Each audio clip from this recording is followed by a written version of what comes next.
All right, everyone, welcome back. It's good to see so many people did make it back after lunch. We've only got one more panel to go, and this one is on transformations in Islamic political theology. We've got 3 papers, the first one of which is by Professor Uwaimer Anjem, who is the Imam Khattab Chair of Islamic Studies in the Department of Philosophy at the University of Toledo. His last book was Politics, Law and Community in Islamic Thought, the Taymiyyah Moment, which looks at the political philosophy of Ibn Taymiyyah, draws it into comparative dialogue with Islamic political theology and philosophy, kalam in general. So I'm going to invite him to start, and you've got about 20, 25 minutes. I'll give you a heads up at the 20-minute mark. Sure. Yeah. Okay, everybody. Good afternoon. We were just saying that the afternoon session is the hardest to be in after lunch. Our bodies want to go to sleep, so you either have to be here or you're really committed to be here and want to be here, which is wonderful. All right. Bismillah ar-Rahman ar-Rahim. Alhamdulillah wa salatu wa salam ala Rasulillah. The title of my talk is Islamic Political Theology at the Turn of the First Century. And then I have a subtitle, which I will explain, or which will become clear at the end. And the subtitle is The Rise of Sunnism as a quote-unquote umbrella Islam amidst the forces of tribalism, state formation, and Messianism, as in Messianic, and its embrace of multidimensionality of life through the Sunnah. So it's somewhat of a thesis, which I will get to explain by the end. All right, so first of all, let me begin by thanking Dr. Joshua Ralston, Abdurrahman Mustafa, Dr. Abdurrahman Mustafa, and the rest of the staff who helped us be here, and AUB for hosting us. The term political theology is a little bit tricky, for I have agreed to use that in my title and my talk, but I'm not quite sure whether I should have agreed to use it for the following reason. Because obviously, when Carl Schmitt uses the term political theology, he is talking in a post-religious Europe in which there is almost a sense that in politics and theology, the relationship is somewhat of a smuggling. And the smuggling is that politics has smuggled in theology without acknowledging. But that's not the case when we are talking, obviously, in the Islamic context, and I'm going to be talking about the first century, where obviously this does not quite fit. There is, in fact, a hint of course, the relationship, a simulacrum, if you will, between politics and theology, which some scholars have pointed out. For instance, almost from politics to theology, there is an interesting parallel, which is, for example, some scholars point out that when you think about how God is imagined in the thought of early traditionalists or even the Mu'tazila, versus how later post-4th century Kalam theologians imagine God, there is almost a sort of movement from God as almost a tribal chief, meaning God as committed to justice and sort of accessible, versus God as a Persian emperor, meaning completely inaccessible. And so there is, if you will, a relationship between politics and theology going the other way, if you will, from politics to imagining theology. But none of that appears, if you will, as an explicit discourse. But that's not what I'm going to be talking about today. What I'm going to be talking about is, if you will, political theology in the obvious sense that all theology in Islam was political, and all politics in Islam was theological. So let me begin. Early Islam was a profoundly political phenomenon in that since the immigration to Medina, the Prophet and his successors were not merely leaders of a group of faithful, but leaders of a political entity, a super tribe called the Ummah, that controlled a territory and managed relationship to its outsiders as well as administering law and order within. Within some 20 years or so, the Medinan mission, of the start of the Medinan mission, the Ummah had gone from a beleaguered and starving party of refugees in a poor, fractious tribal oasis to a world-conquering elite. The Muslim identity in this period had been forged from a diverse group, including immigrants from from Mecca, their Medinan hosts, slaves and clients from the surrounding empires of Rome, and Persia, and Abyssinia, and they had all melded into one faith community, a band of brothers and sisters in arms and in faith. By the end of the Prophet's life, the entirety of Arabia had begun to gravitate toward Islam, and the identity of Ummah was no longer distinct from the larger Arab culture. So the Quraysh and the Bedouins, who had been the enemies of Islam in the age of the Quranic discourse, had now become soldiers and leaders of the new religion. So this is quite a bit of transformation from the early Islam until, and by the time the Quranic revelation is completed. The latecomers could sincerely conflate the two, as it seemed obvious that God had chosen the Arabs as the special medium, just as he had chosen Muhammad as his prophet, alayhi salam. Accordingly, the Islamic identity itself had undergone subtle transformations over the course of its first few decades.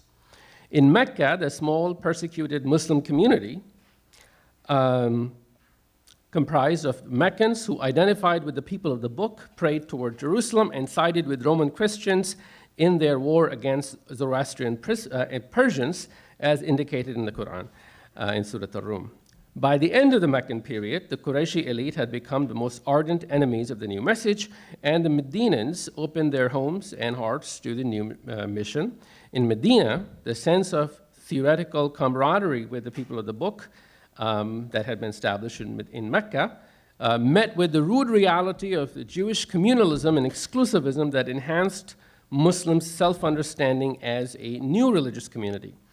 In these formative years of Medinan life, the Meccans and the nomadic Arabs at large constituted the enemy, whereas the beleaguered Muslim community, made up of hodgepodge of members of different clans and even non-Arabs, like Salman the Persian, Bilal the Abyssinian, Suhaib the Roman, Jewish converts like Abdullah ibn Salam and so on, gave the community, this new faith community, a universalist, urban, non-tribalist self-understanding in which Arabness was simply a cultural substrate rather than essential to Islam.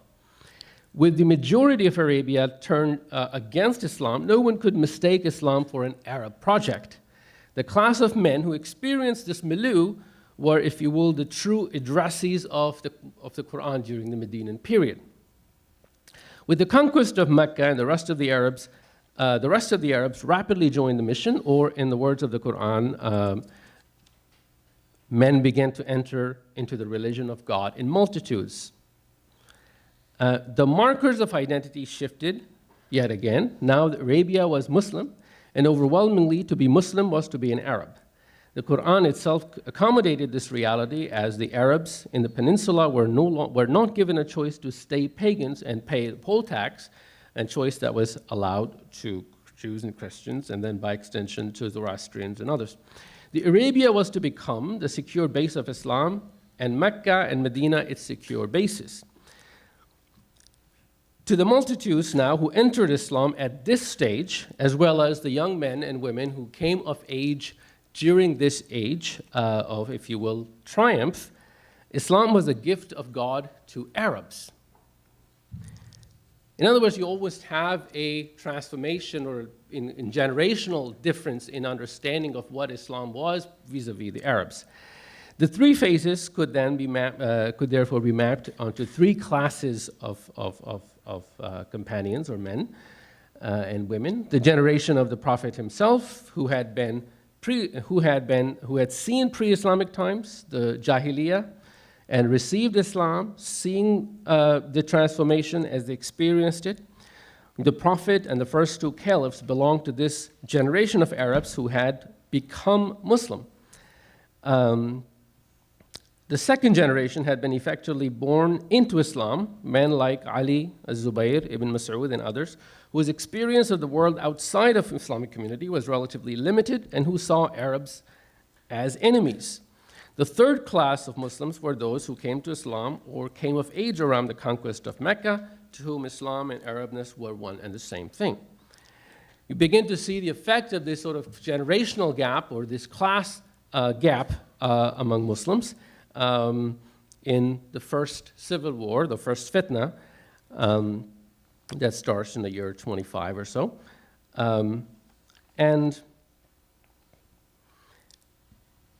naturally, the vast majority of people at this time, as a lot of people converted quite quickly to Islam, identified more with this last class of men who saw Arabness and Islam as one and the same thing. Now, why I'm talking about this is that because this becomes important as the first great conflict in Islam that gives rise to questions of where does legitimacy come from, who gets to rule, and how, and so on. And the kind of conflict that I'm talking about here is between Islam and tribalism, Islam and Arabness, that is Arab tribalism. Here we could use as an example Muawiyah ibn Abi Sufyan, and the third kind of person who did not see any difference between Islam and Arabness. In the word of one historian, Stephen Humphreys, quote, he represents, that is Muawiyah, the human bridge between the old order of manly virtue, muruwa, and tribal solidarity, asabiyah, on the one hand, and the new order of Islam. In contrast, men like Ali ibn Abi Talib and many of the earlier companions who had not really seen Arabia outside of Islam could really not relate to non-Arab, non-Muslim Arabs. They didn't, when you look at their interaction with the tribal Arabs, they're trying to deal with them in what you may call in a very idealistic Islamic way, whereas the Arabs are expecting the honor and virtue of the old society, and that's why I liken the Ali, if you will, and people like Abdullah ibn Zubayr later to Islamic idealists, and if I wasn't afraid of anachronism as a historian, I would use the word Islamist. Compared to somebody like Muawiyah and the majority of stakeholders at that time who were, if you will, sort of common people like nationalists of our times, meaning people who simply saw Arabness as a great, as identical to Islam. Why I'm talking about this is because this becomes, of course, the source of the two civil wars that took place in the first century of Islam. Muawiyah, however, was successful only in the short term, as Islam exceeded the Arab tribalism by the end of the first century already. Scholars, both secular and religious, have misunderstood this phenomenon, I argue, suggesting that the Umayyads were secular rulers who cared little for Islam and rather thought of themselves as Arabs.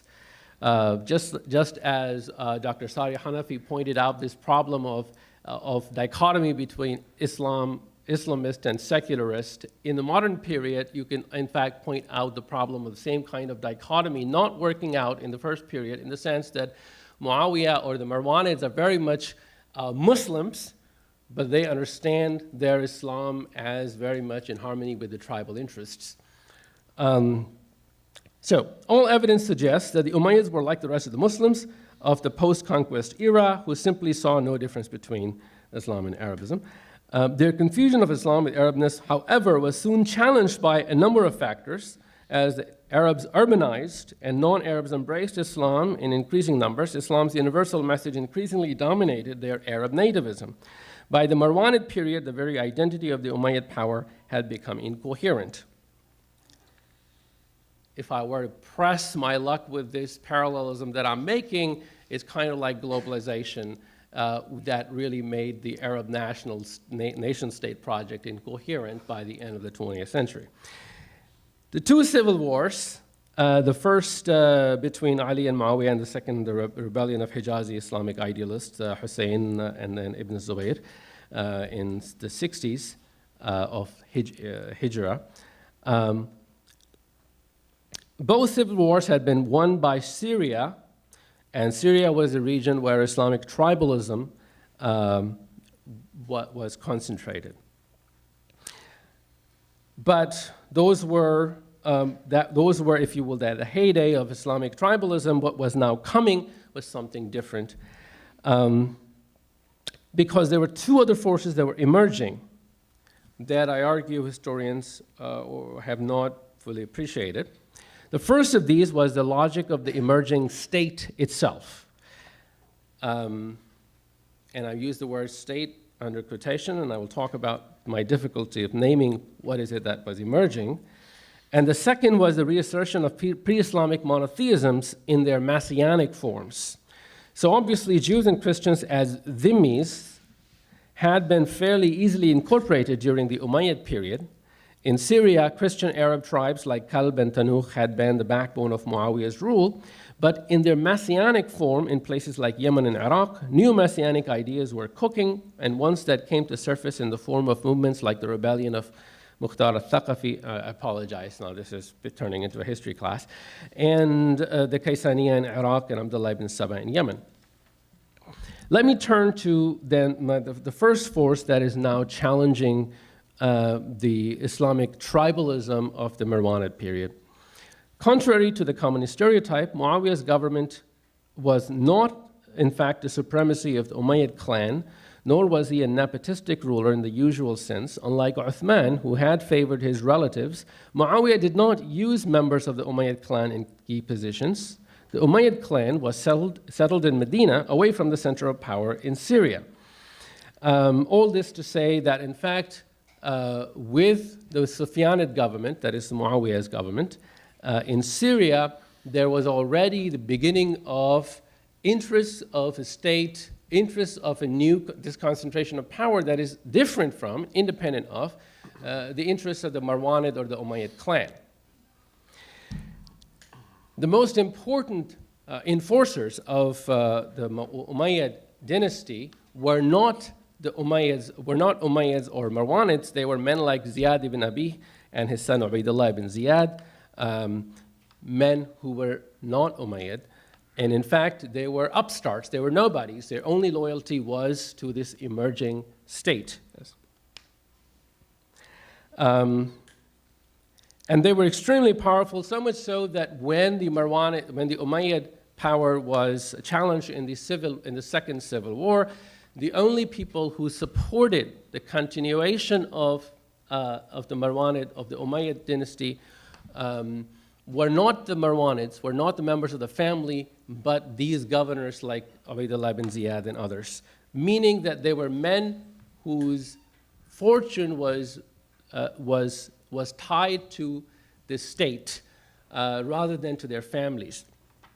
And they are the ones who became, if you will, both the henchmen of the state, as in the case of Karbala and the massacre of Medina and al-Harra, and its best, if you will, executives.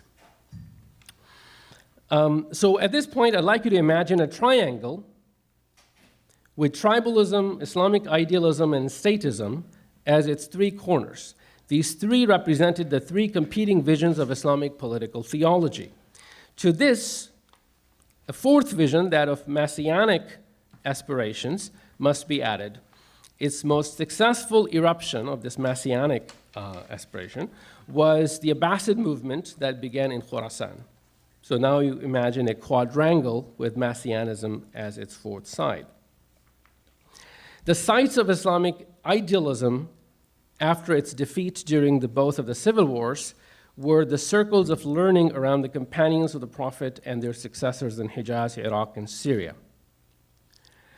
Under Abd al-Malik, the Marwanid, the great Marwanid state builder, The state seems to be winning, and tribalism, weakened by Qais versus Yemen rivalries after the Second World War, mostly accepted the Marwanid supremacy.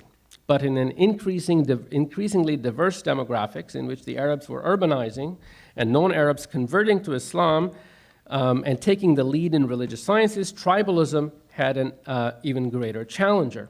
It is out of these forces, meaning non-Arabs converting to Islam and Arabs urbanizing, mixing outside of their tribal environment in major cities like Kufa, that Sunni Islam is born. And the most important factor in the creation of the Sunni Islam is the appointment of Umar ibn Abdul Aziz, who, for a number of reasons, changed the course of events and put Islamic idealism on the map as a standard by which all subsequent Umayyad rulers were to be judged and found wanting. His learning in the circles of Medina certainly played a role, and he proved a far more successful Islamic idealist in power than his two predecessors, that is both Ali and Abdullah ibn Zubayr, who had resisted Arab tribalism but had largely been unsuccessful. So the demographic force was on the side of Islamic idealism. The universalism of the Islamic mission, especially evident in the Quran during its Medinan phase, also helped an egalitarian and community-centered approach. Umar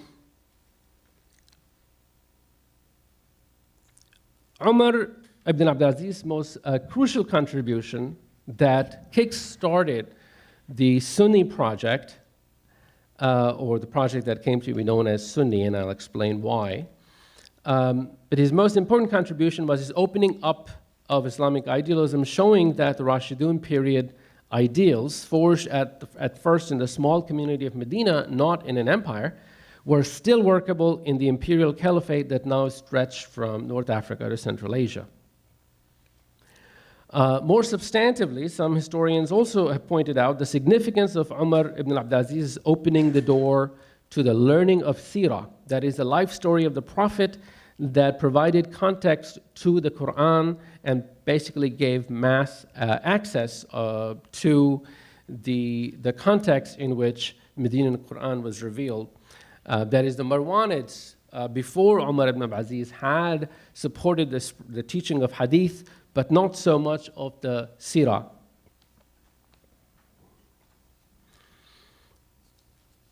Now, this takes me to my final point, which is summed up in, again, the long-winded subtitle of this talk, which is the rise of Sunnism as an umbrella Islam amidst the forces of tribalism, state formation, and messianism, and its embrace of multidimensionality of life through the Sunnah. And I'll explain this last phrase now. Sunnism had its origins, I argue, in the Marwanid period when in Medina and Iraq a new kind of Muslim emerged, one who received intense religious devotion and learning through interaction with the younger companions and successors, who were primarily outside the echelons of power. These were not tied to the tribal identity, and they saw the civil wars in moral rather than tribal terms, and lacking partisan passion. That means they did not have the passion against the winners that either the Shia or the Khawarij had. They felt that these had not been their fights. Focused on the Sunnah, the life and teachings of the Prophet, and the first 2 or 3 or 4 caliphs that changed from one group to another, they were therefore willing to overlook rather than doggedly identify the wrong side and settle scores. Their imagination of Islam was anchored in what occurred in Mecca and Medina when the Quran was being revealed, rather than either the conquest period, which was far more grandiose and was the site of imagination for the Umayyads, or later events like Karbala for the Shia and the Nahrawan for the Kharijis. And as such, their standard of normativity was not one principle, but a thick, complex, and multi-stage mission of the Prophet. All that I've said so far requires a lot of knowledge of the first century, which I'm sorry I haven't provided. But this is the statement that I've been wanting to get to, and all I've said so far is only to impress you to mean I actually mean something here. Okay. So here's what I'm saying. What made the Sunni vision different was that it wasn't committed to one cause or one principle or one simple side in a passion or in a drama, but rather it was committed to a very complex, long, extended 23 years of prophetic example, which did not fit in any one model. And as such, their standard of normativity was not one principle, but a think complex, multi-state mission of the Prophet. There were debates and tensions within this nascent umbrella group that valued unity and compromise for the sake of unity. For instance, we learn of one such tension in Abu Hanifa's letter to his Basran friend Uthman al-Batti, which was written sometime in the 120s or 130s of Hijrah. We read the Kufan jurist protest, Abu Hanifa protests the charge that he is a murji'i, meaning somebody who thinks that faith is only theory and not action. But he says, no, I am in fact not a murji, rather I'm Ahl Sunnah, but also Ahl al-Adl, a man of justice. And there is a tension that Abu Hanifa notices between Sunnah, following the example of the Prophet, and justice. And he's sort of on the margins of Ahl Sunnah, this emerging group. Abu Hanifa, who is himself a Persian convert, or his grandfather is Persian convert, who identifies with the newcomers to Islam, he says, in order to be just, basically I have to provide an internal critique to this group, emerging group that calls itself Ahl Sunnah.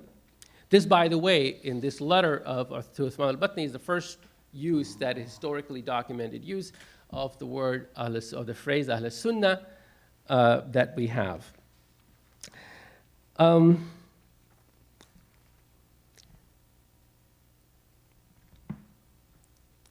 The dispute at hand that occasioned this comment was going on, that is in 120s of Hijrah on the eastern frontier, the fate of the Transoxanian Turks who claimed to convert to Islam but did not show any knowledge or practice of the ritual, which led the tax-starved Umayyad governor to treat them as non-Muslims and still impose the jizya. Abu Hanifa, following his teacher Hamad, while part of the traditionalist, that is Sunni circle of Kufa, was deeply sympathetic to the plight of the Turks and argued that anyone who claimed to be a believer was indeed one, which earned Hamad and his teacher and Abu Hanifa himself the ire of the mainstream Ahl Sunnah. Because the Sunni movement now was based on a careful recording of a long mission and real life than a few abstract principles, it had the potential, in other words, to appreciate the complexity and multidimensionality of real life. It opposed its opposition to theorization, which any theorization tries necessarily to extract a few governing principles from a mass of data, but Sunni Islam's opposition to theorization made it amorphous, but also realistic and able to absorb a number of contradicting trends. Now, as far as this proto-Sunni movement of traditionalists and jurists was concerned, all the other forces or visions of Islam, be it tribal or messianic or state-centered, had room within the umbrella so long as they accepted the supremacy of the Sunnah on the one hand and the unity of Muslims, Jama'ah, on the other. And this project committed them to a number of possibilities, one of which was justification of the status quo. But it could also turn, as in the case of Abu Hanifa, as we saw, into a critique of the status quo, also in the name of the Sunnah. And you could find justifications for both a pro-justice stance or a pro-compromise and pro-obedience stance within the richness of the data that the Sunnah provided. So that is my brief account of the relationship between politics and theology at the turn of the first century. Thank you very much.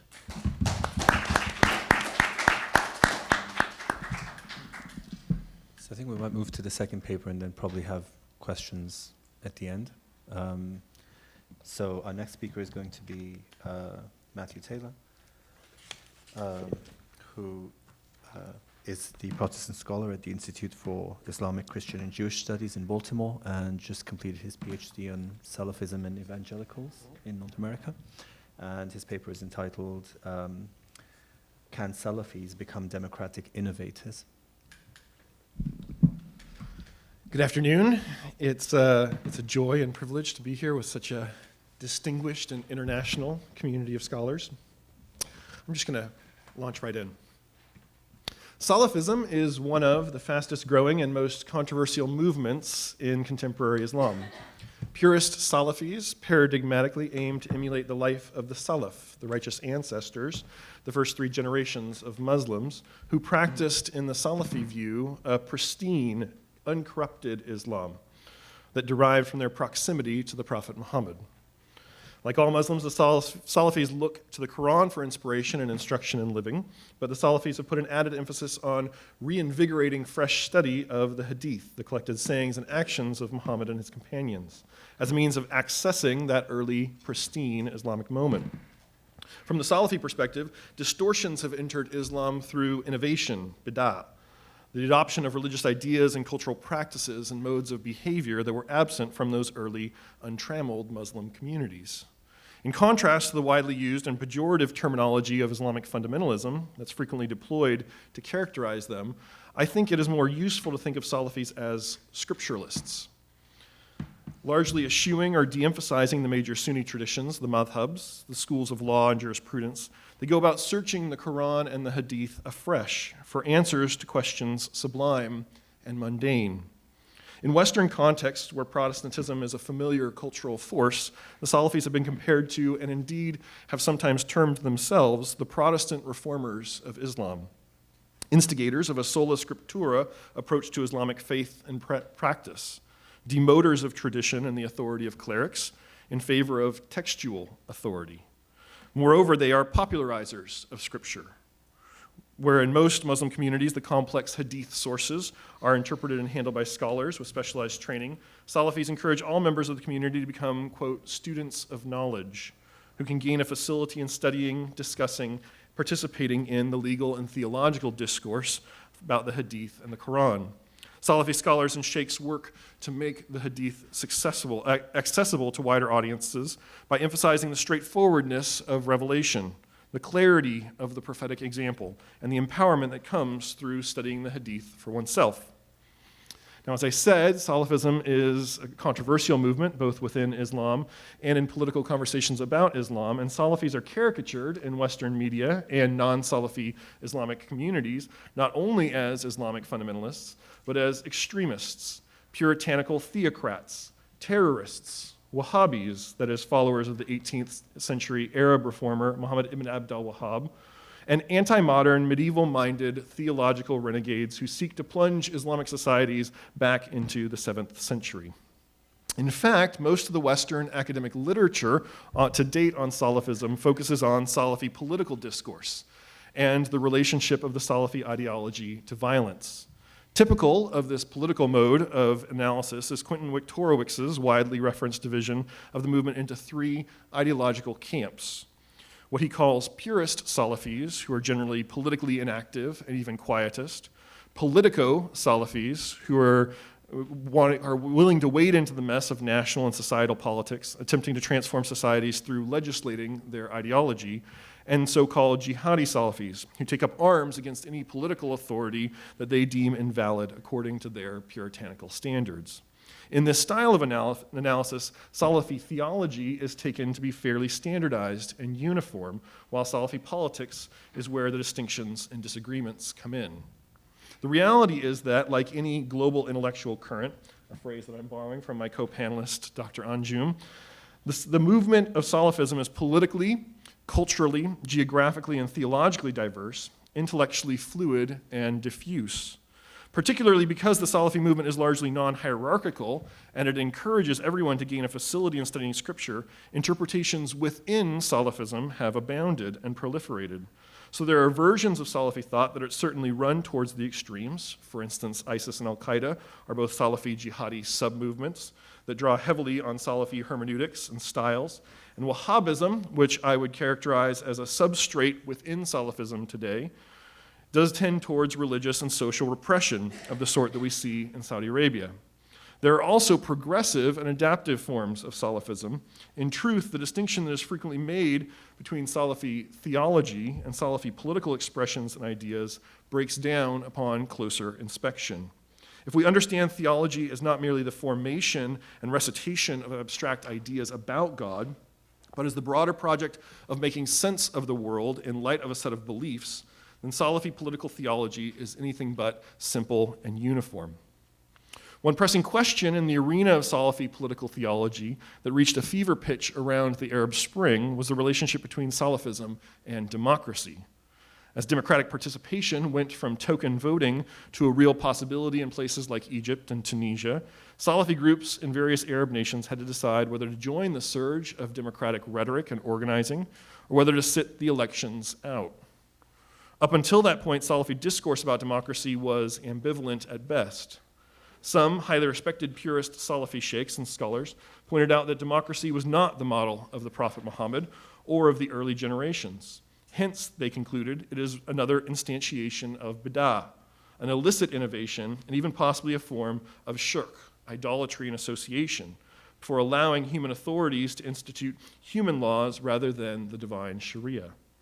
Those Salafi leaders who endorsed democratic participation did so in guarded language, arguing pragmatically that Muslims are called to enjoining good and forbidding evil in society, and by standing for elected office or voting for such candidates, Salafis could thereby transform the system of government and lead it toward Sharia righteousness. Some Salafi political parties, particularly in Egypt, were quite successful in the post-Arab Spring election. So the spectrum of global Salafi discourse about democracy could be said to range from openly hostile to cautious and skeptical, so long as, in their view, participation could be justified for concretely or covertly making the democracy more Islamic.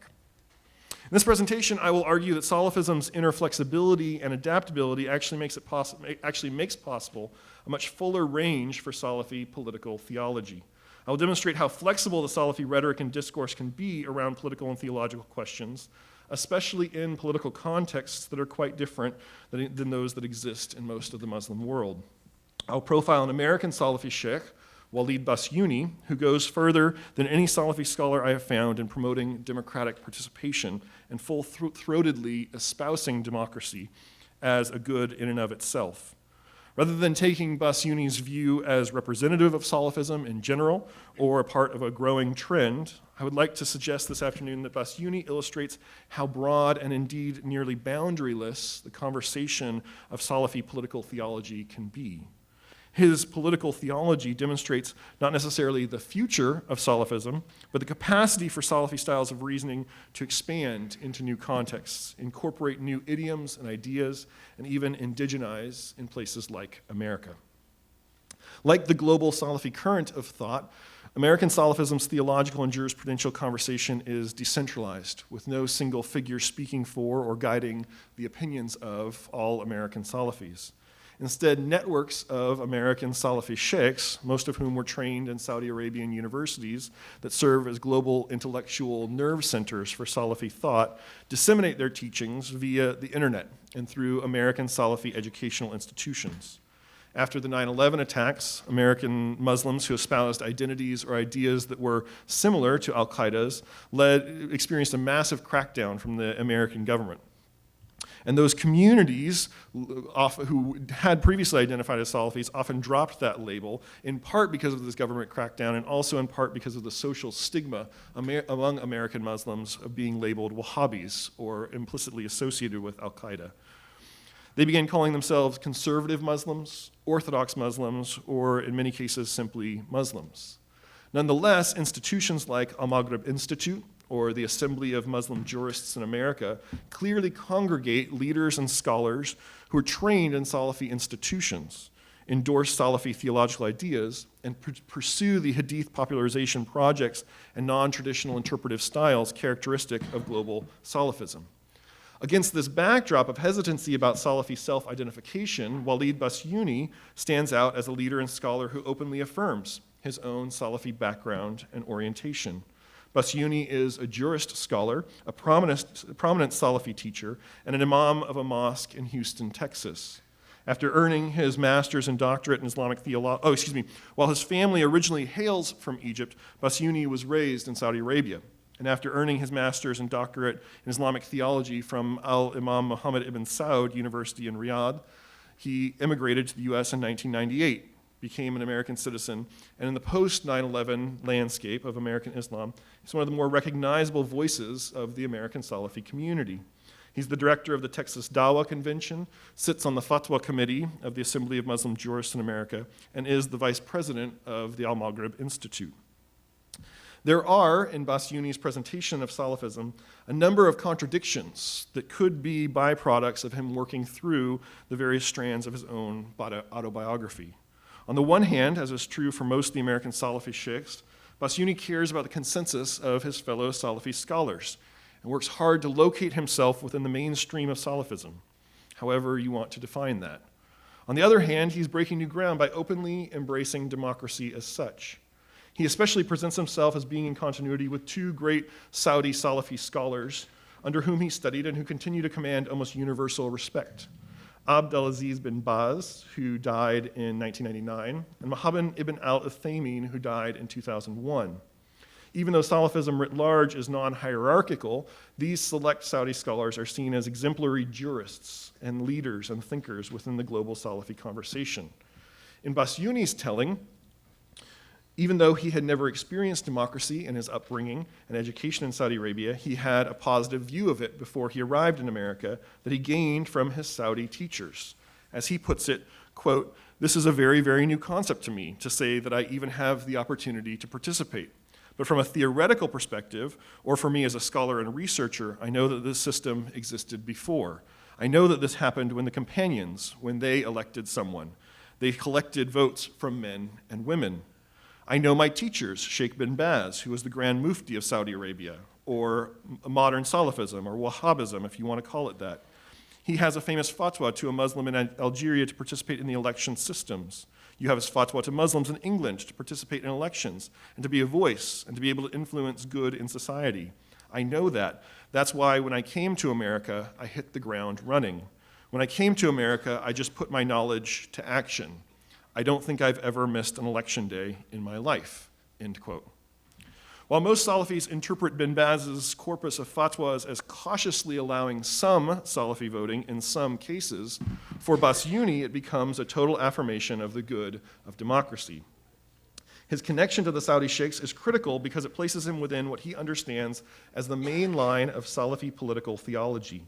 It grounds his credibility as a teacher and a scholar not in his own idiosyncratic interpretations, but in his elite scholarly training and pedigree. He studied under the great scholars and he got his ideas from them.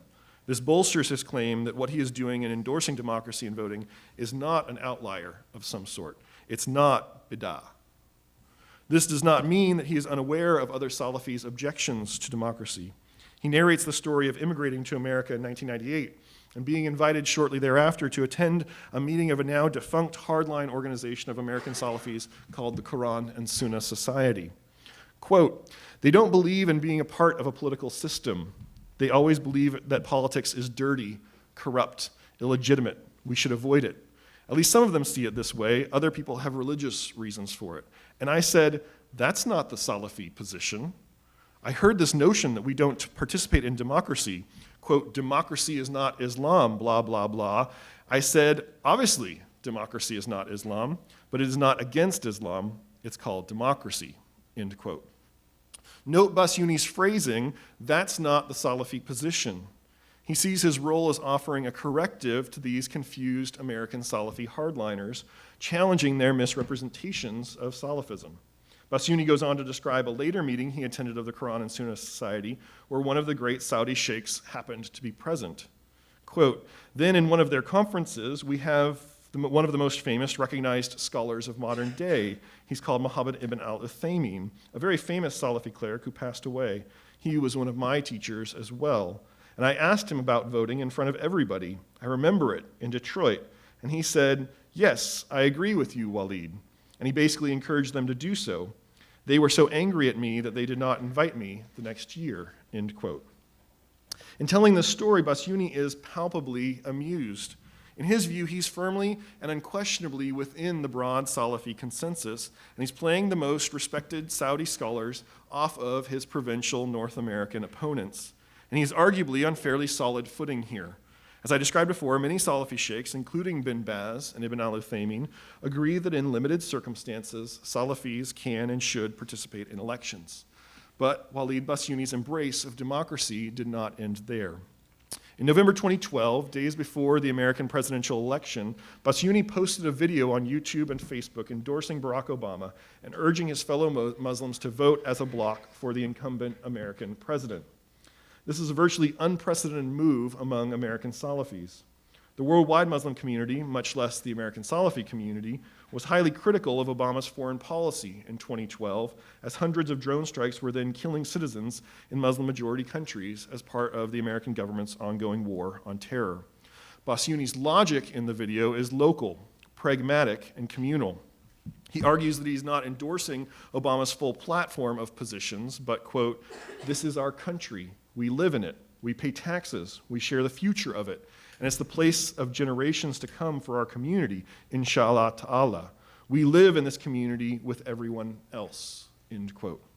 After laying out his full argument, Bassiouni concludes, quote, "All the major scholars that I know, such as my own teachers, such as Sheikh bin Baz, Sheikh Ibn al-Uthaymin, rahimahullah, and also scholars such as Sheikh al-Qaradawi and a long list of scholars, all councils of fatwas in the Muslim world and in the West, encourage Muslims to participate in elections to make sure that they practice their political rights, to be part of spreading good and choosing people who will bring benefits to that society," end quote. Bassiouni knew he was going out on a limb with this endorsement. The rationale he offers is, at best, a substantial oversimplification of the very complex Saudi and global Salafi debates about democratic voting.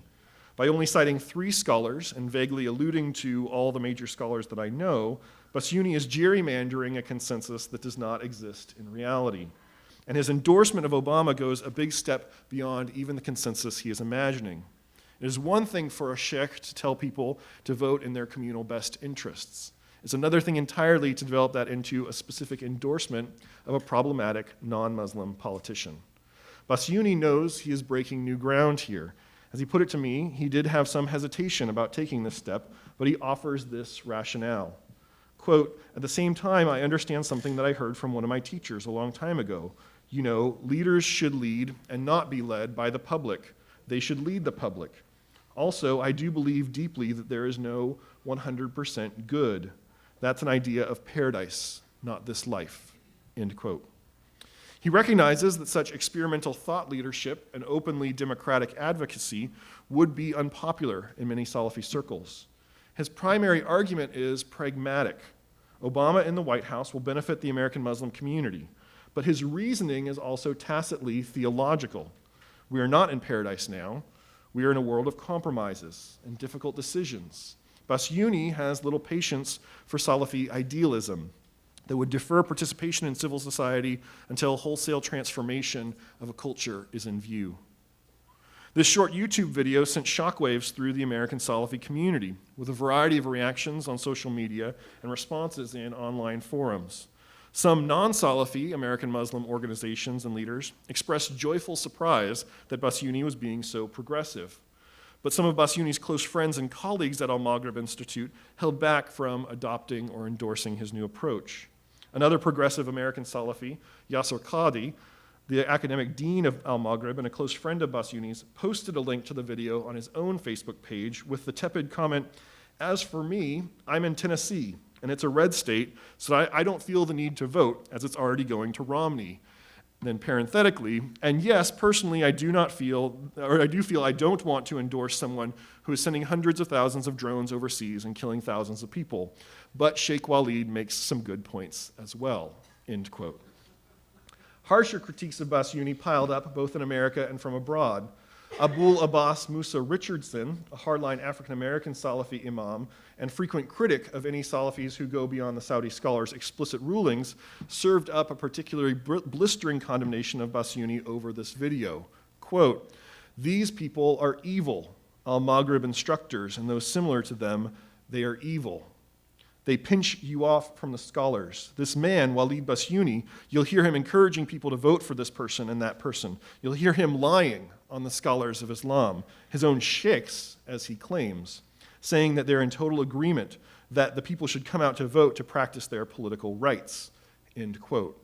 Richardson goes on to fairly accurately characterize the labyrinthine intra-Saudi debates about voting. Some sheikhs say it might be permissible in specific circumstances. To quote him further, "While Muslims hate the system of democracy, and while they oppose the very foundation of voting, and it's not from Islam, they say it's permissible for a Muslim to try to elect someone who would be the lesser of two evils," end quote. And Richardson is sure to mention how other Saudi scholars do not even allow for this limited exception to the no voting rule. Richardson's argument is polemical and ad hominem, but by the balance of the evidence, Richardson is in the right. He presents a more subtle and textured summary of the real debate in global Salafism in contrast to Bassiouni's blanket assertion. Though both men were educated and immersed in the Saudi discourse, Bassiouni has forged a new path with his political theology. While Bassiouni aims at narrating his conformity with the mainstream of Salafism, globally speaking, Musa Richardson is far closer to the norm. It's worth noting that not all of the intra-Salafi criticisms of Bassiouni came in the form of harshly worded refutations.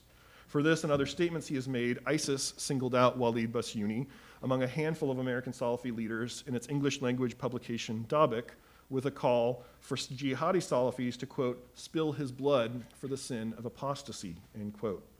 He's had to get extra security for himself, his family, and his mosque in fear that someone in Houston might take ISIS's instructions to heart. As I move toward a conclusion, I'd like to highlight a few final points about Bassiouni's experimental style of political and theological reasoning within the Salafi idiom. First, despite his controversial views, which many Salafis reject as beyond the pale, Bassiouni intentionally and provocatively locates himself under the Salafi umbrella and within the Salafi discourse. He laments the fact that many progressive Salafis in America and around the world have abandoned the Salafi title. Quote, "There's a problem I see with anyone who belongs to the Salafi background or ideology. The moment they begin progressing and learning, like myself, I developed myself a lot, and all these changes happened to me, and I matured in many areas. The problem is when those people become like this, they basically don't try to identify themselves as part of the ideology anymore. I don't tell people that I'm a Salafi, but I don't mind embracing it. And I believe in the principle of Salafism as a principle, and I'm willing to explain what that means because I do believe in that Salafism is just a pure version of Islam," end quote. In Bassiouni's reasoning, Salafism is impoverished by the self-selecting out of these progressive voices. If they would but remain in the conversation, then perhaps his version of Salafism, adaptive, progressing, open to new knowledge and experiences, would hold greater sway throughout the Muslim world. And to be sure, Bassiouni's ambitions for a different mode of Salafism stretch beyond American shores.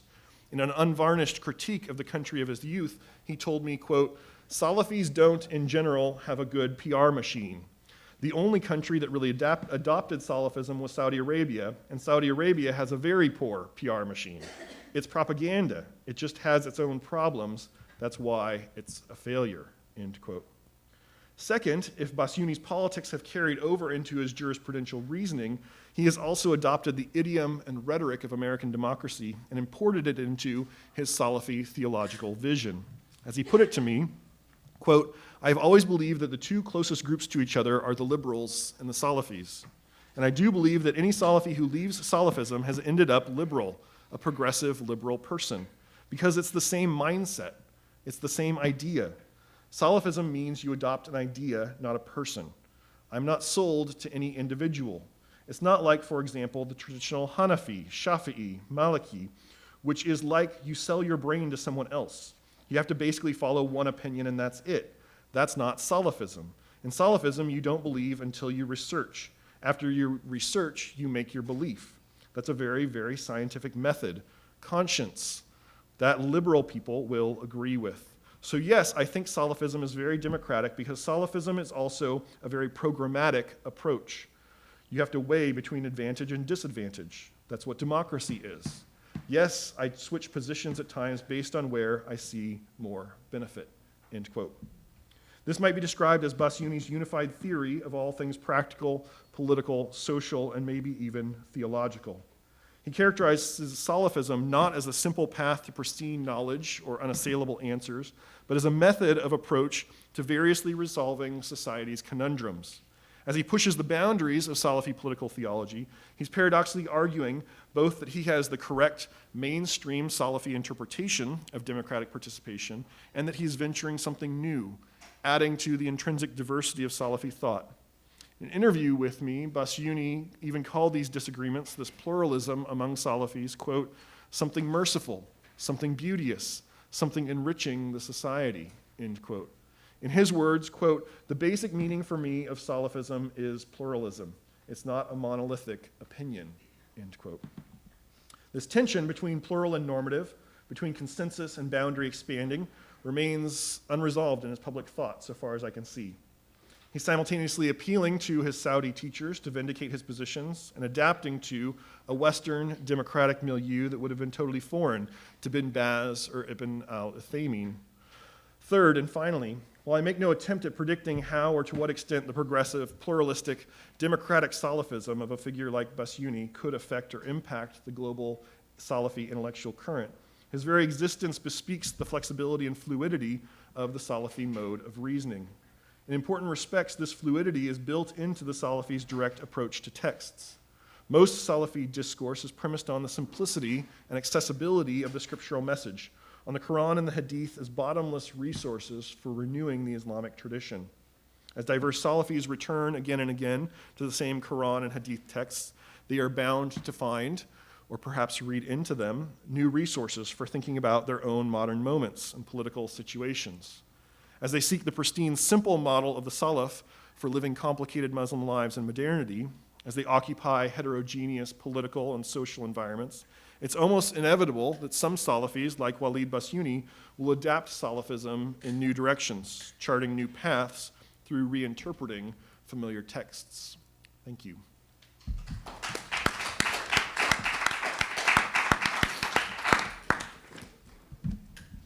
All right, thank you very much. Hold on to your questions, because the third paper is by Noah Solomon, who is his Associate Professor of Religion and the Director of Middle East Studies at Carleton College. His book, For Love of the Prophet, an Ethnography of Sudan's Islamic State, which was about the Islamic project in Sudan, won numerous awards by the AAR and the Middle Eastern Studies Association, and his paper is entitled Two Theses on the Problem of Politics, Siyasa as a Mode of Engagement. Over to you. Thank you so much. Is this working? Yeah.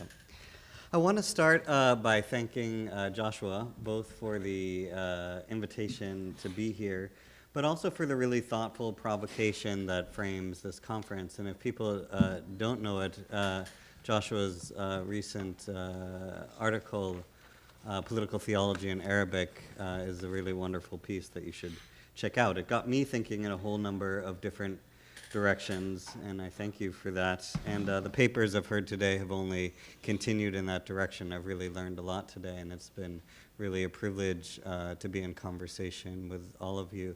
And I thank also, of course, the hosts here at AUB, without whom this wouldn't have been possible. So I realize I'm speaking last today, and I am what stands between this moment and you going home and putting your feet up or something. So if at any point you get sick of what I'm saying, please feel free to leave, throw things at me. I won't take offense at this moment. I know it's been a long day. I want to start my paper with a scene. It is the late 1990s. We are in Khartoum, the capital of Sudan. And an interview is taking place between a reporter and a prominent Sufi sheikh who has been gaining much visibility since the rise of the National Salvation Government in 1989, led by then General Omar Hassan Ahmed al-Bashir, and masterminded by the modernist Islamist intellectual and political theologian, if we might call him that, Hassan al-Turabi. It's unclear the exact context of the interview, but it is included prominently in a book published on the death of its subject, the Kordofani Sheikh Abdurrahim al-Burai, who died in 2005, and the book is entitled Sheikh al-Burai, The Moon That Lightens the Darkness. Here's how the conversation begins. The reporter. I should probably use two voices for this, but I'll try to sit here with the reporter and sit here with the, I might bump into you, or sit here for the sheikh. Our dear sheikh, you have recorded in many of your poems issues that have an impact on the people. Do you believe that these poems have had an influence over people and over political affairs? Al-Burai. Yes, they have a clear influence over people. For when one speaks about what concerns people and about real situations, one creates for them something significant enough to get their attention. As for politics, nihna ba'idin anna, we are distant from it.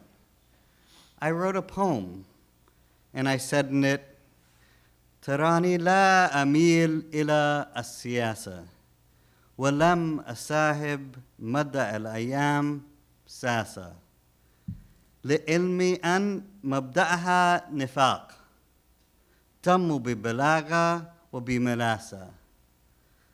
You see that I don't bend towards politics. In all my days I have not befriended politicians. To my knowledge, the very principle of politics is hypocrisy. It feigns with artful words and with smoothness. So therefore, we are distant from politics. But many politicians are your followers. Yes. أنا أحبهم كلهم ولست مع أحدهم. I love all of them, but I'm not with any of them. I'm trying to put on a skeptical face for this part. I don't know if it's working from far away. Yet despite that you are far from the practice of politics, one of your sons is a member of the parliament. What about your sons?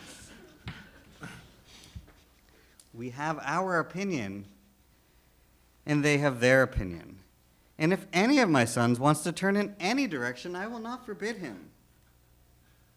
He has his freedom as a student and as a son. Do you want to lead an initiative to stop the constant fighting going on in our country? If God makes it possible, God willing, I will. The desire is present, and actions come from desires. What is your opinion on the entry of Sufi Sheikh and political leader Muhammad Osman al-Migrani into agreement with John Garang, the leader of the southern-based Sudan People's Liberation Movement, in order to solve the problems of Sudan? Indeed, this is politics, and I don't have anything to say about it, like I said before. What do you say about what America has done, establishing no-fly zones in specific places and in certain countries? This is oppression. And what's your advice to the government of Sudan? For my advice, I call to God. Laysa ladayna ghayr al-du'a, and we can do nothing else except to ask God. And the destructive earthquake in Turkey, what's your opinion about that? I say that it is punishment for them from God, because God promised quick punishment to those who depart from his Sharia and from Islam. And we hope that punishment continues until they return to God. Abuna Sheikh, there are among the young women those who encourage others to take off the hijab with trivial excuses. So what do you say to them? Punishment will come quickly to people like this, like it came quickly to the people of Turkey, who were at war with the Muslims and went outside the bounds of Islam when they forbid Merve Kavachi and her sisters from doing their duty of wearing hijab. So may God hasten their punishment with haste and with great destruction. The reason I wanted to, this is me talking now, I'm sitting in the middle, I hope that's clear. The reason I wanted to start my talk today with a small vignette is that in it we are introduced to a concept of politics upheld by the Sudanese sheikh that should be a little confounding. Why does al-Burai draw the line between what is and isn't political where he does? Why doesn't it map on to where we might draw the line? And what does the misfit that it exhibits say about the analytical models we have at hand for understanding political theology in Arabic, if we are to avoid the sorts of false equivalences that political theology could mean the same thing everywhere, against which Joshua rightly warns us in his article? In a conference that sets as its provocation engagement with such a field, I want to ask if it matters where one draws the line for what counts as politics in the first place, and who are the actors in the debates that ensue to whom we should rightly pay attention. It's this topic that I hope to address today in my paper. In an interview where he is at once commenting on political affairs and denying interests in politics, we are struck by the acute difficulty in framing the critique that al-Burai musters under the framework of siyasa alone. We don't know exactly the setting of the interview or when it occurred, but the interview likely took place in the summer or fall of 1999, judging from the mention of the Turkish earthquake. The catastrophic Izmit earthquake occurred in August of 1999, and the Merve Kavachi affair, when the recently elected Turkish politician was kept from taking the oath of office due to her refusal to remove the headscarf. The reporter, clearly recognizing al-Burai's status and influence over Sudanese affairs, wants to place al-Burai and the Sufism he represents within the box of siyasa. But al-Burai resists him at every turn. Among your followers are many politicians. I love them, but I'm not with them. Your son is a parliamentarian. We give our children freedom to choose. A Sufi sheikh has made a pact with Southern rebel John Garang. This is politics, and I have nothing to say on the matter. And yet, and still, al-Burai has much to say on the political matters of his day. Healing divisions that underlie the Sudanese civil wars, God willing, I will be able. American no-fly zones, this is clear oppression. The earthquake in Turkey, a reaction to a society that has turned away from Sharia, as is evident in the refusal to let Merve Kavachi wear the headscarf in parliament. What do we make of this exchange? Is al-Burai merely engaging in the classic Sufi ruse of disavowing politics for a mystical orientation while secretly holding great influence on national affairs? This would be the common and I think all too easy answer. Yet it cannot explain the above exchange. For while al-Burai on the one hand disavows political involvement, on the other hand he seems confident and able to speak on the key political matters of his day. This is not a sheikh who is hiding his politics behind some sort of esoteric curtain. Rather, I want to propose that al-Burai is contesting the term siyasa itself as a frame to capture his activities, and in doing so, at once upholding what legal historian Amru Shalakani tells us is a modern scripturalist distinction between the work of governors, siyasa, and the work of scholars and sheikhs, sharia, misrecognized by scholars such as Schacht and Coulson as a classic and timeless division, and at the same time contesting the post-colonial nation-state's insistence on its hegemony over the governance of modern life. That is to say, by insisting both on apoliticism, I'm not doing the work of a sasa, and opinions and actions on the major political issues of the day, I will not, therefore, be silenced, al-Burai comes to question the monopoly that the post-colonial state, in this case the post-colonial Islamic state, seeks to maintain on the governance of life. In doing so, al-Burai suggests a field of social action that is both political under modern definitions of the term and difficult to capture using the frameworks that the study of Islamic politics has heretofore bequeathed, beholden as it is to the categories of the post-colonial nation state under which al-Burai's critique refuses to be subsumed. I want to use the following essay to suggest a different model that might help us capture the work that al-Burai is doing in the above exchange, to make the seeming paradox of his apolitical politics legible. The problem, I think, when trying to capture an intervention like that of al-Burai is not merely that political theology is a contested framing. It is, of course, that it can be difficult to translate into Arabic, both linguistically and conceptually. The problem is not merely that, but that siyasa itself is a contested category when it comes to its relationship to the shar', to religious normativity, perhaps due to a very particular post-colonial history of secularization. And that, therefore, much activities that we would want to understand as part of the political discourse of the region, if indeed our interest is sociological in addition to being theological, political, theoretical, would contest the term, and indeed would rely on a very different definition of the political than the one that we might be bringing to the table, and thus define its work under other headings, whether it be da'wah or nasiha or even zikr or the karama, the miracle.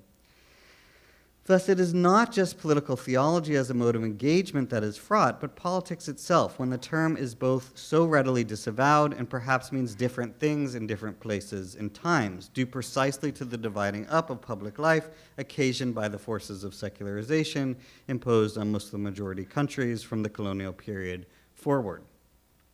Again, this is what legal historian Amrou Shalakani's critique of Orientalist scholarship on Islamic law, which he argues projects an anachronistic scripturalism and a timeless divide between siyasa and sharia back onto the past, where things are much more complicated. This is what his critique makes so clear, and that's another article I really recommend. It's about 80-something pages, but it's an amazing article. Hence, my first thesis about the problem of siyasa as a mode of engagement is that we need to be sure that siyasa itself is able to capture the extent of thinking going on that grapples with the problems beset by the rule of man and the rule of God. If in addition to constructing a more capacious political theology, we also have an interest in understanding the political sociologies into which it intervenes, as really one actor among many in a debate that extends far beyond the walls of the academy. How might we widen the scope of what we, as analysts, imagine as politics in the societies in which we work and study, even if it speaks in a language unfamiliar to us or rejects a framing under the category of siyasa? Understanding these alternative political traditions, whose critiques are often found in genres outside the common argument of the public sphere, requires an empirical process that forces scholars out of the frameworks generally posed by the political thought that has come to dominate conversations about politics in the Muslim world. Political theorist Jennifer London argues, quote, "The term public sphere has become a cue that contemporary scholars use to locate critical debate. Yet the absence of recognizable institutions that characterize the public sphere should not lead us to overlook other genres of expression," end quote.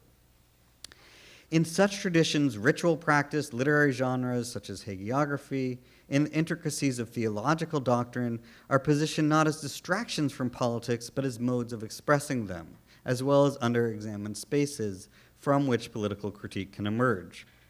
We must then examine not only how political theology unfolds, but also what counts as the terrain of the contestation in the first place. What might we learn from al-Burai's apolitical politics were we to adopt it as a mode of analysis, rejecting a reduction of Islamic political action to matters captured by the categories and debates sparked by the post-colonial nation state, while exploring other political horizons in their own idioms? In other words, how might we too refuse siyasa while refusing to be silenced?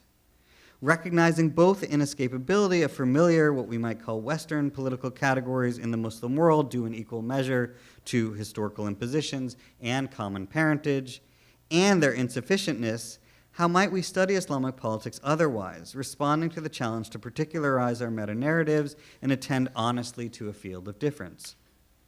This seems also to be a question we must answer if we are to set out on a joint endeavor in which, as Joshua so nicely puts it, we are to participate jointly, quote, in the work of writing comparative political theologies that decolonize knowledge and seek a more just alternative to the world as it stands, end quote. So, on to thesis number 2. How am I doing for time? Okay. I want to argue that it's not just politics, siyasa, that is in need of interrogation if we are to make our conversations in political theology more nuanced and inclusive, to arrive at an understanding of the breadth of political theology in Arabic, but that we need to examine seriously as well the nature of the engagement as well that such a task assumes.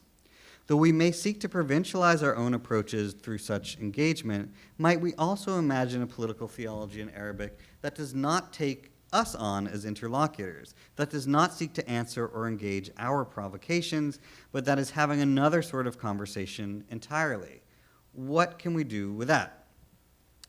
In the book that I published a couple years ago, For Love of the Prophet, I tried to address how we might, on the one hand, take seriously the interventions of political theology in Arabic through a reading of the writings of intellectuals who theorized and then implemented what was called Sawrat al-Inqaz, the Salvation Revolution in Sudan, while at the same time opening ourselves up as well to the diversity of politics of piety present on the ground that has been the subject of research in the anthropology of Islam, into which such intellectual projects, like those of the intellectuals of Sawrat al-Inqaz, sought to intervene, in which they sought to manage.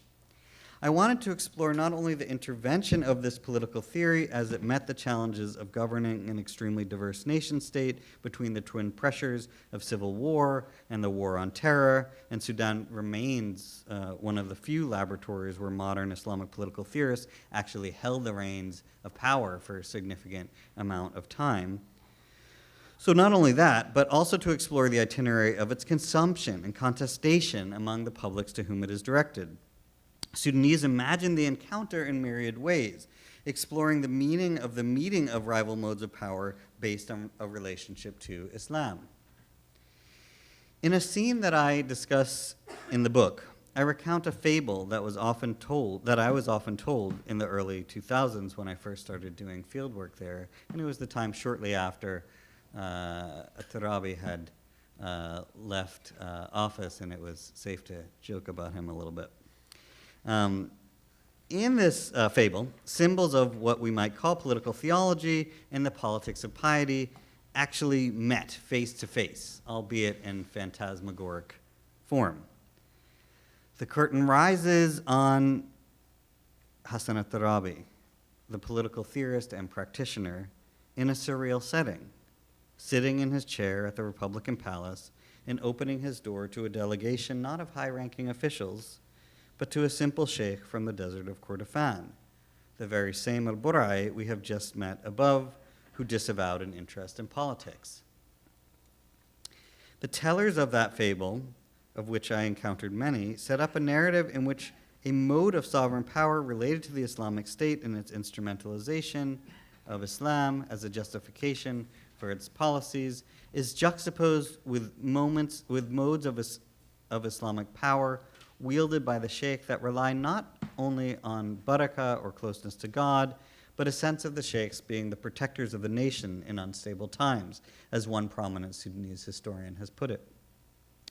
At the climax of the tale I recount, al-Burai has placed a hex on al-Tarabi, rendering him unable to perform the wudu', to pray, and thus to constitute himself as a practicing Muslim, let alone the head of an Islamic state in which religious subjectivity is essential to political legibility. And perhaps it's no coincidence to this fable, I think, that al-Tarabi famously wrote about how Muslim prayer and its democratic implications, the musallin correcting the imam when he makes mistakes and so forth, is a metaphor for good governance. This is discussed in his well-known book, As-Salah Imad ad-Din, prayer, the pillar of religion. The tale I recount works as a kind of misan abim, of a much larger problematic, that is, the engagement between two rival modes of Islamic power. Though al-Burai refuses to call what he does political, under the rubric of siyasa, that is, as I think would be the case in many instances of what we might call pious politics, in my interlocutor's retelling of the story, they insist upon it. Al-Burai ends up upending the Republican Palace, after all, the very seat of government. In the book, I insist on its political relevance as well, here as a provocation to discussions of Islamic political thought in English, which have relied on a familiar set of scholars who are legible to Europhone political theology, and also as a provocation to the literature in Sudan in Arabic as well, which tends to not take such figures very seriously at all. The fable also allowed me to imagine scenes of engagement that are not particularly interested in the Europhone conversation, to imagine for a moment an exchange that is not as obsessed with us as we are with them, that ignores the problem of secularization, West-toxification, and otherwise, and instead rather takes up a more basic set of ontological questions about power and governance that actively engage another set of categories, here, tahara and najasa, for example, purity and uncleanliness. For example, for the Salafi scholars that I've studied, and this links into Matthew's paper maybe a little bit, they argue that the problem with political theology in Arabic coming from intellectuals like At-Tarabi, and they too, these Salafis, claim a kind of non-siyasa, framing themselves around the category of da'wah, a Salafiyya, da'wiyya they call themselves, that the work of people like Tarabi merely responds by offering an Islamic solution to categories that are developed in the West. So for them, for these Salafis, at the moment of Sudanese national unity, it is not about an Islamic take on the problem of religious minorities, a question posed by the problem of the post-colonial nation state, but rather a questioning of the appropriateness of the category of religious minority altogether, seeking an entirely other taxonomy of men and an incommensurable logic of framing Muslim engagements with the other. Empirically, Sudan's nearly 30 years after the Salvation Revolution is a particularly unique context in which we can imagine an encounter in which Europhone political thought is no longer the primary interlocutor as it was in 1989 at the time of the overthrow of the government. Since Sudanese thinkers in the period that I refer to as late Islamism are responding to the experience of Islamic rule and no longer merely colonialism, neocolonialism, or secularization. So this really is the second of my two theses. That is that in addition to paying attention to and even fostering a conversation between Europhone and Arabophone political theology, we need also to be attentive to a context in which we, as scholars embedded in debates emerging out of Western institutions, are not in fact part of the conversation at all. Am I out of time at this point, or do I have?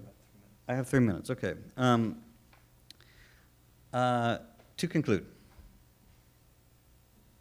in the last decade of his life, after he had been banished from the halls of power, Hassan al-Turabi became somewhat remorseful about his time in the domain of siyasa, even as he continued to lead an important opposition political party. He recounted to me in an interview I conducted with him in 2006, at the outset of Sawrat al-Inqaz, of the Revolution of National Salvation, people became obsessed with politics, became obsessed with siyasa, he said. It was the new thing. Like when someone is about to get married, he forgets everything else. Speak for yourself, but anyhow. We said that for the first time since Al-Khulafa al-Rashidun, the righteous caliphs, here comes the Islamic government. It had only appeared previously in the Shia government of Iran. And the connections between Tarabi and Iran are yet to be explored. At some point they need to be. That's a footnote. So because we were pioneers in this regard, politics became an obsession. We forgot culture, we forgot education, we forgot the mosque. There was no one among us who went and worked in a mosque. We worked in armies, embassies, police forces, government offices. And our children, all of them we put in political positions, and they were not prepared for this. We corrupted so many people. And in doing so, we left society unguarded. And the Sufis came in and worked in it, and the Salafis came in and worked in it. The Salafis came because our work was over here in public life. without a base in society. When we look back to our base, we realize that it became full of Sufis and of Salafis. In the period of late Islamism that is extended over Sudan from the time of the 2005 peace agreement with the South until the present, it was not just figures like al-Burai who were enacting the political in terms that also refused siyasa, as Turabi suggests here. At the highest levels of governance, the conversation was shifting beyond the familiar terms of debate. What were the politics of love that we saw the Inqaz intellectuals embrace in projects like Sudan Akthar Balad Yusalli ala Rasul, make Sudan the country that prays, that's Prays, upon the Prophet the most. And anthems such as Kullu Sudan Yuhibbak ya Rasulallah, all of Sudan loves you, O Prophet of God. On what violences did they rely, and what crises could they transcend? For both sides in the fable of the encounter between al-Turab and al-Burai, piety was a prerequisite for political critique, a piety that could only be achieved through ritual action that rendered the body pure and without which the body was not only soiled or najis, but infelicitous as a political subject. What might it mean for us as analysts of Islamic politics to take tahara and najasa seriously as political categories, as my interlocutor certainly did, to think earnestly about their implications for understanding political action, even if they are not entirely commensurable with our own political categories, and thus cannot serve as the basis of engagement with us. I'm going to stop there. Thanks so much.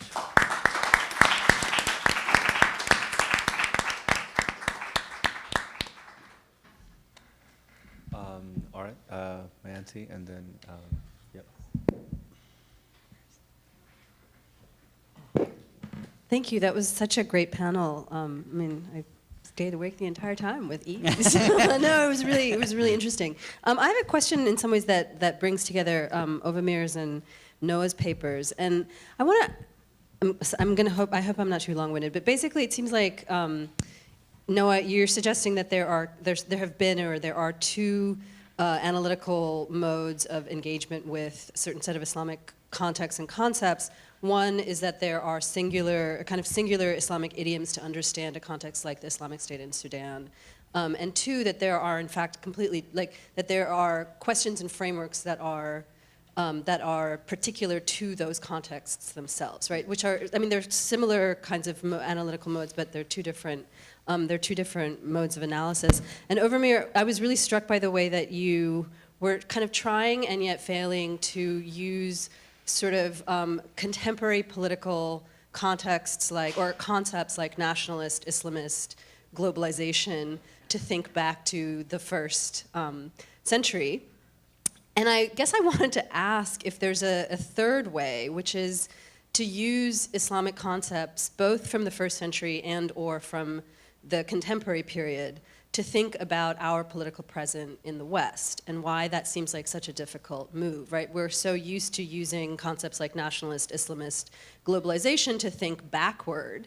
Why might we actually take concepts like the ones that Turabi is working with and that you're working with to think with Turabi and Burai, might we actually use concepts like whatever sorts of Islamic concepts to actually analyze our political present. And the reason I ask that is because it seems to me that there's a way in which we take politics in the West as somehow rational and a-passional, right, a-affective, not about love, not about poetry, not about passion. And coming from the United States, it's really difficult for that to make any sense now analytically. And so I'm just wondering if one can actually go the other way, right? And epistemologically, analytically, methodologically, conceptually. Do you want to start or do you want me to start?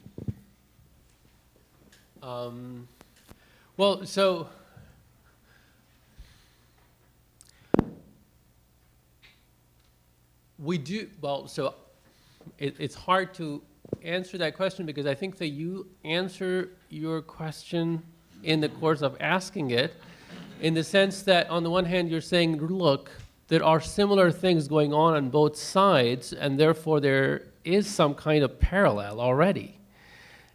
And if that is the case, then isn't the problem simply recognizing what's going on and then moving back and forth, as opposed to privileging one category over the other, right? So I use the term super tribe, for example, and one could use the term tribe to describe the modern nationalism in its heyday.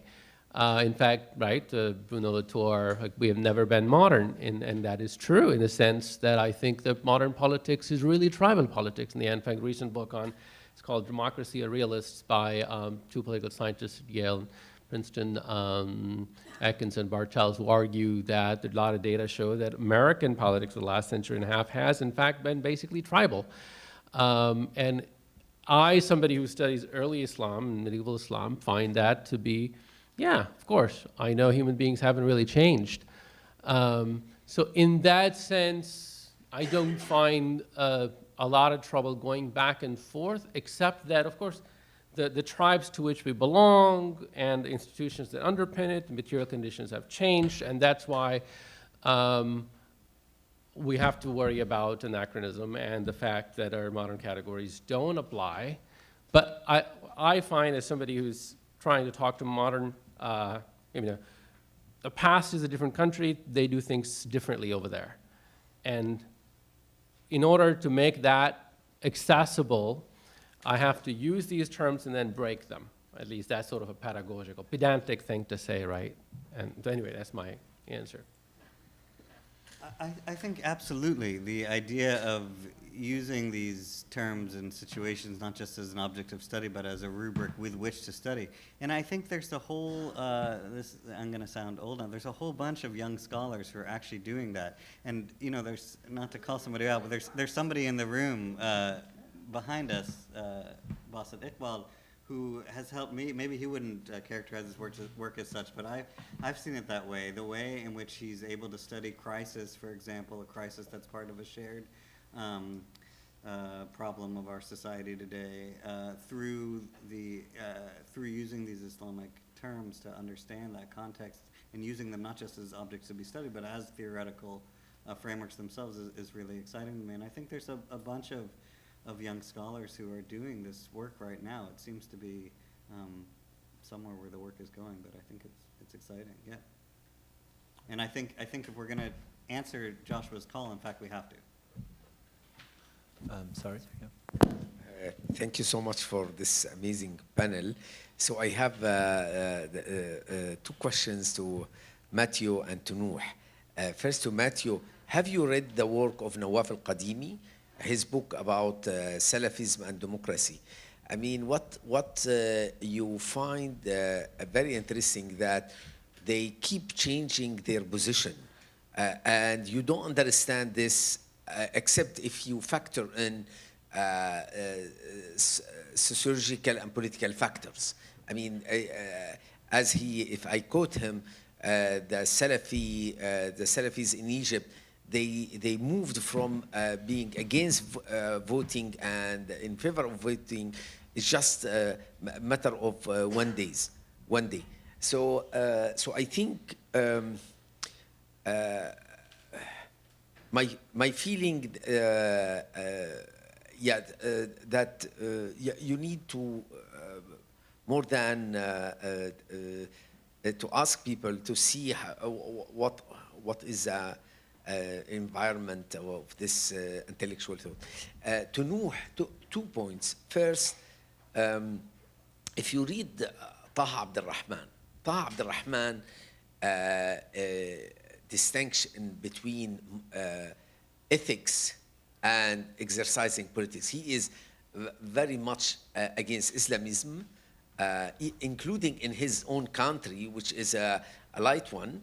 And at the same time, he is an advocate for moralizing politics. So in fact, I see Burda'i. Burda'i. I see Burda'i as it's what the content of his speech with you, the interview, is in terms of ethics. moral. I mean, giving opinion, political opinion. While Hassan Turabi, what he did is, I mean, it's really, it's a partisan political. It's a politic with a as a practice, etc. So it's not the same level. I mean, you need. I mean, my feeling, you need to draw some lines between the two figures, if you like. Yeah. The last point is there is a lot of talks these days about that to end up with the Salafism and the Muslim Brotherhoods, we need to promote Sufism. And Sufism, it's a sort of apolitical, etc., which every time I study a context, a religious field, I find some Sufis very politicized and very conservative. In Pakistan, for instance, they are extremely conservative, and so they exercise politics. They make they strike, they close the city, etc. And they don't have a political party. So again, I mean the connection between Sufism as a movement and politics. Yeah. Can I follow up? Just same question to answer both of them at the same time? Sure. Yeah. I'll start with Noah. So your study is very interesting, and I'm looking forward to your book to read it. But here I have one point for you to think of. Those people, the Sufis, have their own terminology. Throughout the history, they have like a field of what they call siyasatul muridin, the politics of the followers. Yeah. And they believe in two distinct meanings of politics. One is the politics of the ummah, of the society, which goes with Ibn Aqil al-Hanbali's definition. Politics mean taking the people to the righteous way and keeping them far from the wrong way or bad ways, even if the Prophet didn't do it, or it is not in the affairs of the Quran. This is the definition of Ibn Aqil al-Hanbali it was in 4th century of Hijrah or 3rd century. So they have this distinction between politics of the politics which means the good, the right way, the interest of the ummah, and the politics of the conflict between two parties. What they call it siyasatul ummah was siyasatul hizbiyah. So they believe in the politics of the nation, of the ummah or the society, but they keep themselves away from the partisan, as Dr. Sari mentioned, the partisan politics, which has two different parties, and they have to side to one of them because they have followers in all the groups. So I think this is what is there in their mind. For Matthew, I'm sorry, I hope that you go back and both what Basuni, because I think he's marketing Salafism in America in a good way. But if you go to Ibn Usaymin, Ibn Bibaz's jurist opinions, they legalize practicing democracy in the Kufr countries, not in Islamic country. It is okay in Dar al-Kufr, not in Dar al-Islam. So they labeled Algeria as a Kufr country. It's not an Islamic country. And they label America as a Kufr country. It is good to go there and practice democracy. But when it comes to Islam, you have to follow the king. You have to follow the Wali al-Amr. You have to obey the Wali al-Amr. So this is, you cannot, use the same argument here and there. Because I'm leaving today, so I'll take some time. Thank you for the last question. So, Dr. Anjum, I think you imposed your own terminology in the history. At that time, the term Sunnah was not there. Nobody uses Sunnah. Even in the fight between Sayyidina Ali and Muawiyah was al-Nawasib and al-Rawafid. No Sunnah. So those who are rejecting the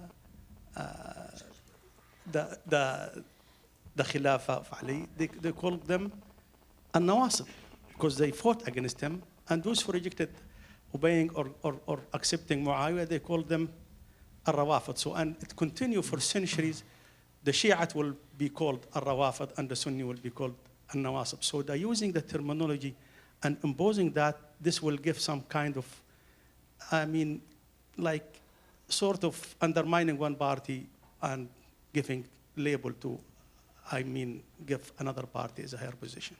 So I think it needs to be revisited again. The second point, the first civil war, which is very significant, is حروب الردة, more than the sectarian civil wars.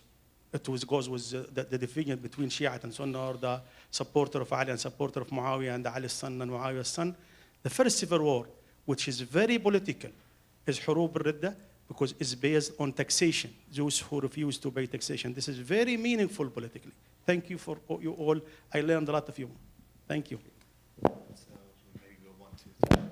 Sure. So let me address Dr. Hanafi's points. I have not read that book, so I thank you for the book recommendation. I will check it out.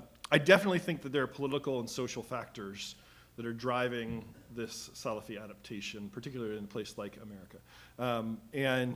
So I'm more interested, though, in the mode of adaptation, because it goes against this stereotype that Salafis are fundamentalists, that they're rigid, that they're Wahhabis, that they're importing from Saudi Arabia a vision of the world and then just enacting that in every place that they go. Right? So Walid Bassiouni fits all of those definitions of a Wahhabi, right? He's trained in all their institutions, he grows up in Saudi Arabia. He gets to America and, at least according to his own narrative, hits the ground and says, oh, democracy, I can totally work with this. I completely understand this. I love this, right? So I'm fascinated by how quickly he makes that shift and the ways that he is adapting, even by narrating continuity with bin Baz, with Ibn al-Uthaymin, right? He's not narrating, oh, I realize how wrong my teachers were. He wants to find some way to tie together the teaching of his teachers, whom he still seemingly respects, and this new kind of set of values, new environment that he's living in. I'm also just interested in the way that they are not, yes, they are adapting, but they're not all adapting the same way to the same environment, right? So if you follow kind of American Salafism, African-American Salafis have a very different orientation towards American society than a lot of the immigrant Salafis do.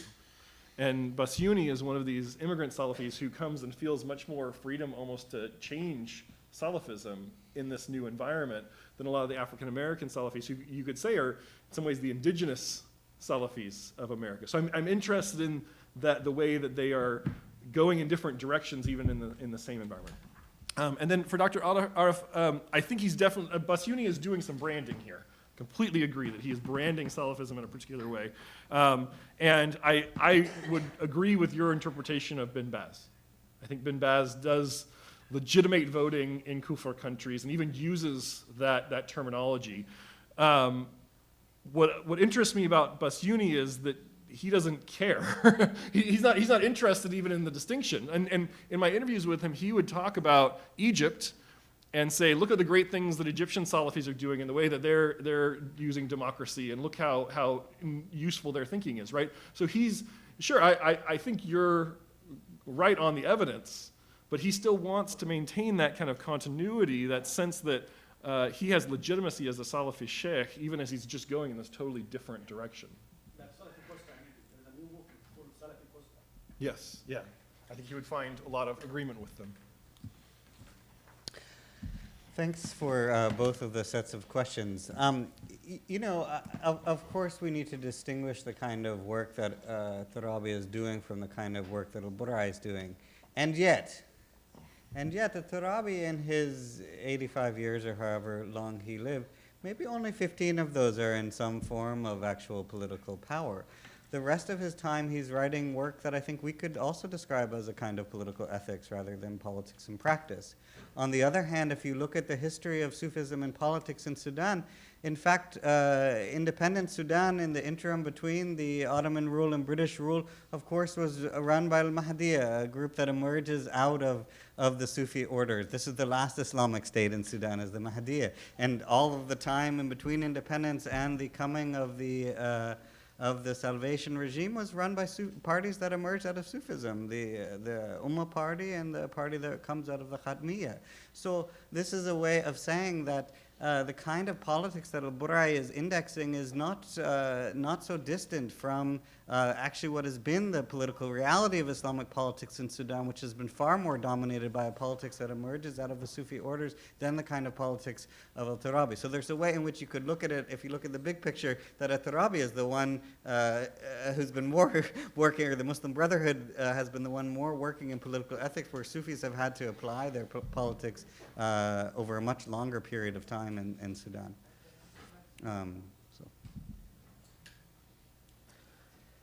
So I guess I'll just maybe clarify the points that were made about Ahl Sunnah and Rafidi and Nawasib. And of course, those are not the terms that I use. I'm not using the term Sunni.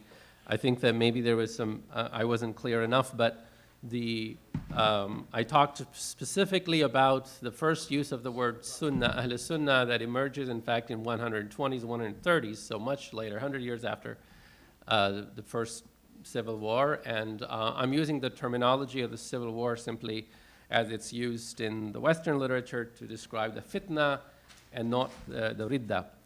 And just a little note, the Rafidi or Nawasib is the terminology that doesn't get used until the 2nd century at the earliest. In fact, it's even later, but Rafidi is first used in 124 by Zayd ibn Ali against his followers. So Rafidi certainly couldn't have been used in the 1st century. Anyway, so as intellectual historian, I'm a little picky about how I use terms, and I did not use the word either Ahl Sunnah or Rafidi or Nasibi for the 1st century. It really becomes relevant in the 2nd century. I did see one hand go up, so maybe last question, and then we can. Thank you for the panel. My question is for Professor Matthew. I was wondering if, I mean, it's more of a comment, and maybe you can comment on the comment. Mm-hmm. The way I mean, why is your presentation, why can't it be read as to talk about racial politics in Muslim communities in America? Like, it seems that the American elections become a yardstick to study Salafi political theology, which perhaps can definitely be a method. But I was wondering if, I mean, I'm not trained in religious studies. I'm coming from a background in anthropology, and I'm from India, so I've never been to America. But say Deobandis or Salafis in India, if you ask the Muslims about, we have our elections coming up now, they might not necessarily pull out examples from Salafi or Deobandi literature to talk about democracy or to talk about them as participants in a democratic setup. So I was just wondering, because it seems that Bas Uni, the person you work with, it seems that everything in his being from start to finish is coming from Salafi textbooks. There must be something more, there must be more texture to his personality, his everyday. I mean, you focus on specific event of the elections, but I was wondering if really just voting in election is sort of a yardstick to even understand what democracy or being democratic means. So I was wondering if you could perhaps talk a bit more about the everyday life of these people as, say, American citizens, or, you know, sort of the American politics in everyday life, in especially the whole racism and being Muslim in America is. And I mean, if I had to pose a question, just sort of to be the devil's advocate, like Shabab Ahmed's book, he asks the provocative question, what is Islam? Perhaps I was wondering if you could say, or really give a working definition, who is a Salafi in that sense, just to draw a parallel, because as I understand the context, you talk about the American context, I think context is not something external to us waiting for our consideration. I take the context into consideration. I think it's very much a matter of method which the researcher brings in to do a particular research. So I was just wondering if you could comment on that. Thank you. Sure. So as far as the question of racial politics and Salafi Muslims as Muslims in America, and therefore a minority and even an ethnic minority, I think that's definitely going on, right? And that's even part of Basuni's reason that he gives, the rationalization that he gives for why he thinks all Muslim Americans, but particularly Salafi Americans, should be voting is this is our community, and we have to look out for the needs of our community, and he even says, I think Romney will be worse. And he talks the same way about Trump, right? He has the same articulation of the needs of our community, but he goes a lot deeper than that. And what I didn't talk about as much in the paper is he talks about Obamacare, American health care, and how, as an imam, he sees that as benefiting the people in his community, in his mosque, right? And so he's thinking on all kinds of different levels about the needs of his community. And there's absolutely a racial element in that, in as much as he is part of an ethnic minority or a community of ethnic minorities in America. But his rhetoric is still deeply theological. An interesting side note on that, I asked him about the 2016 election, the most recent one, and he said, I very much wanted to make sure that I endorsed Hillary Clinton, but I wanted to make sure within my community that part of my endorsement was an endorsement of her as a woman. Because I think it's time for America to have a woman in leadership, and a lot of the Muslim world has had that before America. Right? So he's not purely just doing this kind of calculus of what's best for my community in America. He's also trying to push that community in a particular direction. And that's where he sees his role as a religious and theological thought leader, right? So I don't think it's purely a question of okay, it's just minority politics siding with one side. I think he's doing something a little more complex than that. On your question of what is a Salafi, I have no idea. Because the difficulty in the American landscape is very few people do call themselves Salafi. And most of those are African Americans who feel somehow more at home in that identity, in that explicit identity. Walid Bassiouni is one of the few people leaders within that community who does use that terminology because of the politics of that identity in the post 9/11 American world. So my working definition is, who are people who participate in the Salafi discourse? Who are people who make reference to themselves in light of these kind of Salafi leaders, who look to those sheikhs in Saudi Arabia, or people who are explicitly identifying as Salafi around the world and say, yeah, that's my community, even if they're avoiding that terminology. So there's a fascinating YouTube video, not of Walid Bassiouni, but of his colleague Yasser Qadi, who has explicitly disavowed his identity as a Salafi and said, I'm not a Salafi. A few years ago at a conference, he gets asked, why'd you leave the way of the Salaf? And I did not leave the way of the Salaf. I would never leave the way of the Salaf. And he starts referencing all of his Saudi teachers, but then he comes back and says, but it's okay for me to not call myself a Salafi because of the politics of America. Right? So it's a complicated thing to come up with that definition there. I'm working on a definition of who's participating in this global discourse as opposed to who's explicitly identifying in that way. Thank you very much. I think, oh, yeah.